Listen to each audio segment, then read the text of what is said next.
I want to tell you about a woman named Sarah. 3 years ago, Sarah was sitting in her Honda Civic in a Walmart parking lot at 11 p.m., crying so hard she couldn't breathe. She had just finished a 12-hour shift at a job she hated, and her card had been declined for a $4 box of cereal. She had $40,000 in student loan debt, $10,000 in credit card debt, and exactly $7.12 in her checking account. She felt like her life was over. She felt like a failure. She felt like the walls were closing in and there was absolutely no way out. Fast forward to today. I caught up with Sarah last week. She has zero credit card debt. Her student loans are gone. She has a 6-month emergency fund and a net worth of over $100,000. She didn't win the lottery. She didn't inherit money from a rich uncle. She didn't invent the next Facebook. She simply underwent a radical financial transformation that defied every statistic in the book. We often look at wealthy people and assume they have always been that way. We assume they have a secret, or a high IQ, or luck. But the most powerful lessons about money don't come from the people who have always had it. They come from the people who lost it all, hit rock bottom, and clawed their way back up. They come from the struggle. My name is John. This is the Penny Plan, and today I am going to share the 10 brutal, life-changing lessons learned from real people like Sarah, who transformed their financial lives. These are not theories. These are battle-tested truths forged in the fire of desperation. If you feel like you are stuck in that parking lot right now, this video is your roadmap out. Before we unpack the lessons, we have to talk about why transformation is so rare. Why do most people stay stuck in the parking lot? The enemy is not just the debt or the low income. The enemy is a psychological force I call the shame spiral. When you are struggling financially, your natural instinct is to hide. You don't talk about it with your friends because you are embarrassed. You don't look at your bank account because it causes physical pain. You ignore the collection calls. You create a wall of denial around your life. This shame isolates you. It convinces you that you are the only one screwing up, that everyone else has it figured out, and that you are fundamentally broken. This isolation is exactly where the financial industry wants you. If you are ashamed and silent, you are a perfect customer. You will keep paying minimum payments for decades. You will keep buying things to make yourself feel better for a few minutes. You will stay on the hamster wheel because you don't believe you deserve to get off. We live in a culture of success porn. Open Instagram and it is 20-year-old millionaires, crypto bros, and people buying houses with cash. This creates a distorted reality. It reinforces the idea that if you aren't rich right now, it is too late. It tells you that the gap between where you are and where they are is impossible to cross. But here's the truth that the shame spiral hides from you. Rock bottom is not the end. Rock bottom is the strongest foundation you can build on. Every single person I have interviewed who achieved a massive financial turnaround said the same thing. They had to reach a point where the pain of staying the same was greater than the pain of changing. The enemy wants you to believe that your current situation is your permanent identity. It wants you to say, I am just bad with money. But that is a lie. Your bank account is not your DNA.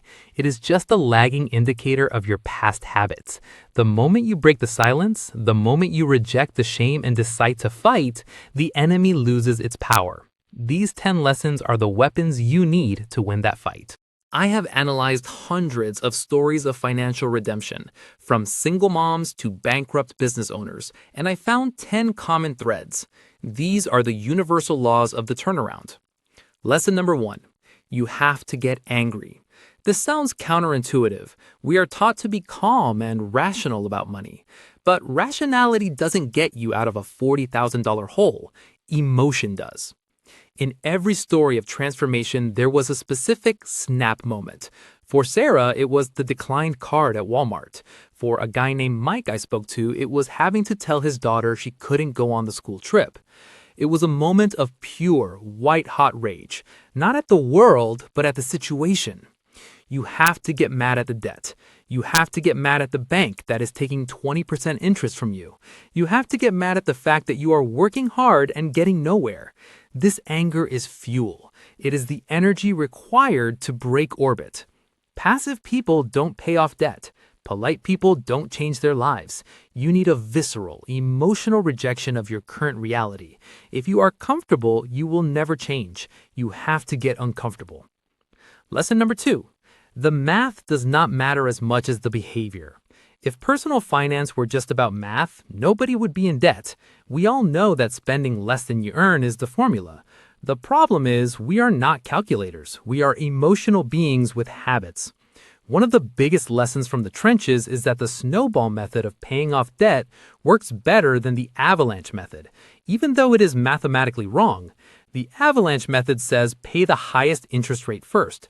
The snowball method says pay the smallest balance first. Why does the snowball win in real life? Because when you are drowning, you need hope. You need a quick win. Paying off a $500 medical bill in month 1 gives you a dopamine hit. It proves you can do it. It changes your identity from a debtor to a payer. That psychological momentum is worth more than the 2% interest you saved by doing it the math way. Transformation happens in the heart, not on the spreadsheet. Lesson number 3. You cannot out-earn your stupidity. I interviewed a guy named Tom. Tom was a doctor making $250,000 a year. By all accounts, he should be rich, but Tom was broke. He had $1 million in student loans, 2 luxury car payments, a massive mortgage, and private school tuition. He was living paycheck to paycheck on a $250,000 salary. Then I talked to a couple who made $60,000 combined as teachers. They were millionaires. The lesson? A high income covers up a lot of mistakes, but it doesn't fix the root problem. If you have a hole in your bucket, pouring more water in just makes the leak faster. Many people think, if I just got a raise, I'd be fine. No, you wouldn't. If you can't manage $50,000, you can't manage $500,000. The transformation requires you to fix the spending muscle first. You have to learn to keep the money before you worry about getting more of it. Lesson number 4. The boredom phase is where the magic happens. We love the beginning of the movie where the hero decides to change. We love the end where they win, but we hate the middle. Real financial transformation is incredibly boring. It is Friday night after Friday night of staying in. It is bringing a brown bag lunch to work for 3 years straight. It is driving the same dented Toyota while your friends upgrade to Teslas. The people who succeed are the ones who can embrace the boredom. They stop looking for entertainment in their spending. They realize that exciting finances usually mean risky or stupid finances. Wealth is built in the quiet, unglamorous moments of consistency. If your financial life is exciting, you are probably doing it wrong. You have to fall in love with the grind. Lesson number 5. You will lose friends. This is the hardest lesson for people to accept. When you change your financial life, you are holding up a mirror to everyone around you. If your social circle bonds over spending money, going to expensive dinners, taking lavish trips, buying the newest tech, and you suddenly stop, it makes them uncomfortable. Your discipline feels like a judgment on their lack of discipline. Every person I spoke to lost at least one friend during their journey. They were called cheap, boring, or obsessed. But here's the flip side. They gained new friends. They found a tribe of people who were also building their future. You have to be willing to be the odd one out. You have to be willing to be misunderstood for a season so you can be free for a lifetime. If you try to fit in with broke people, you will remain broke. Lesson number 6. The car is the wealth killer. Without exception, every single turnaround story involved a car. Either they sold a car they couldn't afford, or they drove a beater into the ground. We have normalized the idea that a car payment is a part of life, like taxes or death. The average car payment is now over $700. If you take that $700 and invest it instead, you would have millions in retirement. The people who transform their lives realize that a car is just a tool to get from point A to point B. It is not a status symbol. It is not an identity. Driving a car you actually own, even if it's ugly, is the ultimate flex. It screams, I am not a slave to the bank. If you want to fix your finances fast, look in your driveway. That is usually where the money's hiding. Lesson number 7. You need a why that makes you cry. Willpower is a battery. It drains throughout the day. If you're trying to save money just because it's the responsible thing to do, you will fail. You will eventually cave and buy the pizza or the shoes. The people who made it through the fire had a why that was visceral. One woman wanted to leave a toxic marriage and needed freedom money to do it. A father wanted to pay for his autistic son's therapy cash. Another guy wanted to make sure his parents never had to work again. These goals weren't numbers, they were emotional missions. When you are tempted to blow your budget, a number won't stop you. But the image of your child's future or your freedom from a boss you hate, that will stop you. You need to dig deep and find the emotional hook that pulls you through the hard times. Lesson number 8. Automation beats discipline.